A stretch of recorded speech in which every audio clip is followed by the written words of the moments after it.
Adipun. Halo semuanya, izin memperkenalkan diri.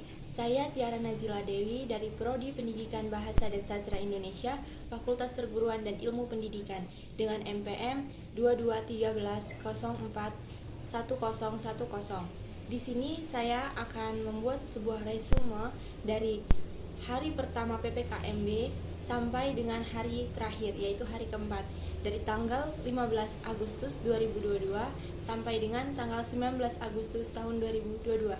Hari pertama PKKMB 2022. Materi pertama yang disampaikan oleh Pak Irjen Pol Dr. Ahmad Wiyagus, SIK, MSI, MM, tentang peran kepolisian Republik Indonesia dalam mengatasi kejahatan digital. Materi tersebut membahas tentang Undang-Undang ITE yang terdiri dari pasal 27 ayat 1-4, pasal 29, pasal 30 ayat 1-3, membahas pemanfaatan teknologi informasi dan transaksi elektronik. Contohnya, dunia maya, tips agar terhindar dari jeratan hukum UU nomor 11 tahun 2008. Contoh pelanggaran hukum di dunia maya: 1. Pelanggaran isi situs web, yaitu pornografi dan pelanggaran hak cipta. Yang kedua, penipuan online. Yang ketiga, pencemaran nama baik. 4. Penipuan kartu kredit. Yang kelima, illegal access. Dan yang keenam, judi online. Dr. Susetya Herawati, SD, MSI, tentang pengembangan karakter mahasiswa sebagai intelektual dan anti kekerasan serta anti perundungan, yaitu membahas tentang bullying, membahas tentang kemunduran budaya, dan membahas tentang tanggung jawab mahasiswa. Materi yang ketiga yang disampaikan oleh Profesor Dr. KH Said Akil Siroj, MA, tentang pengembangan karakter mahasiswa dalam perspektif agama. Penjelasannya mengenai 1. Bangga dan bersyukur menjadi Muslim Nusantara. 2. Bedanya masyarakat Timur Tengah dengan masyarakat Nusantara atau dalam politik dan struktur sosial. Yang ketiga, gagasan hubul watan minal iman dalam membentuk karakter umat Indonesia. Dan yang terakhir, nasionalisme jahiliyah. Hari kedua PKKMB 2022.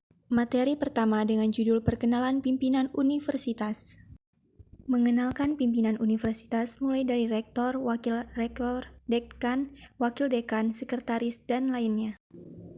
Materi kedua yang disampaikan oleh Wakil Rektor Bidang Akademik, yaitu Sri Sulistuti SH.MH, tentang Merdeka Belajar Kampus Merdeka, menjabarkan tentang pilar visi Indonesia 2045 dengan tantangan industri, globalisasi, bonus demografi, membahas tentang indikator profil pelajar Pancasila.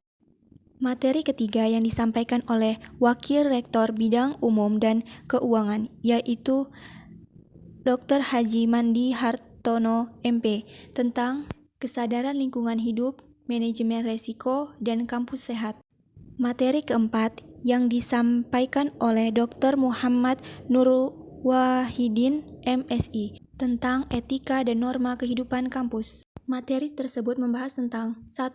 4 tipe karakter mahasiswa yang ada di perkuliahan, 2. 10 karakteristik yang harus dimiliki mahasiswa ideal, dan yang ketiga, 5 cara menjadi mahasiswa ideal. Materi kelima yang disampaikan oleh Hartono S. Sos, MA, tentang perguruan tinggi di era revolusi industri 4.0 dan kehidupan kampus pada masa pandemi. Materi yang keenam tentang perkenalan UKM di Unila yang disampaikan oleh Ibu Erika Widinistuti, SI, Kom.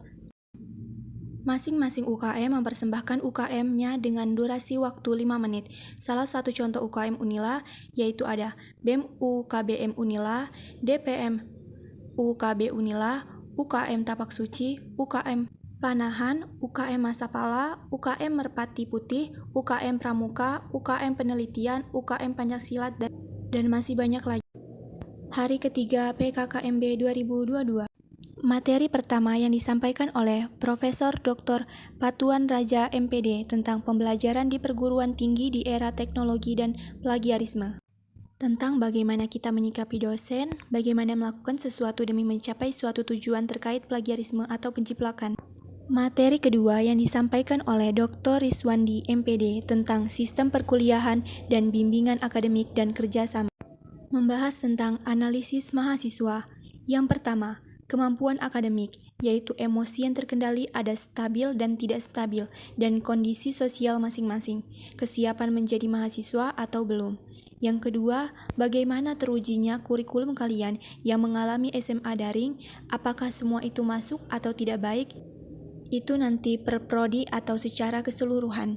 Yang ketiga, pemulihan, yaitu interaksi sosial. Pembelajaran itu semua hilang ketika kita daring. Yang keempat, ekosistem belajar, serta membahas tentang berkaitan dengan literasi 4.0, pengembangan iptek dan inovasi. Tujuan kita untuk kuliah, apa ini pilihan kita? Kuliah itu investasi masa depan, karakteristik yang menang. Yang pertama, komunikatif. Yang kedua, proaktif. Yang ketiga, etis. Yang keempat, cerdas. Yang kelima, gigih. Yang keenam, kooperatif atau kerjasama, serta sistem kredit semester SKM. Materi ketiga yang disampaikan oleh Dr. Randus Supriyadi MPD tentang fasilitas untuk perkuliahan dan mahasiswa. Fasilitas, tempat parkir terpadu ada 2, yaitu BNI dan GSG. Tempat parkir terpadu A, B, C, D, E, F, G, H, J, pusat kegiatan mahasiswa Panglima Polim, sanggar tari dan musik. Semester 3 dan semester 5 dapat mengajukan UKT kembali jika memiliki alasan tertentu. Materi keempat yang disampaikan oleh Ibu Dr. Rizwanti Rini, MPD, tentang tugas pokok bagian kemahasiswaan dan alumni. Membahas tentang kita sebagai mahasiswa jangan sampai menjadi yang namanya mahasiswa kupu-kupu, baik di bidang akademik maupun non-akademik. Itu semua harus beriringan, harus bersamaan yang kita utamakan, yaitu akademik dan non-akademiknya. Jadi kegiatan-kegiatannya harus beriringan. Akademik harus dijalani dengan baik sesuai prodi yang telah kita ambil. Hari keempat PKKMB 2022.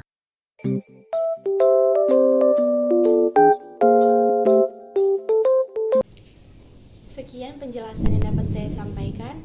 Apabila ada salah kata, saya mohon maaf, dan hanya kepada Allah saya mohon ampun. Sekian dari saya. Wabillahi taufiq wal hidayah. Wassalamualaikum warahmatullahi wabarakatuh.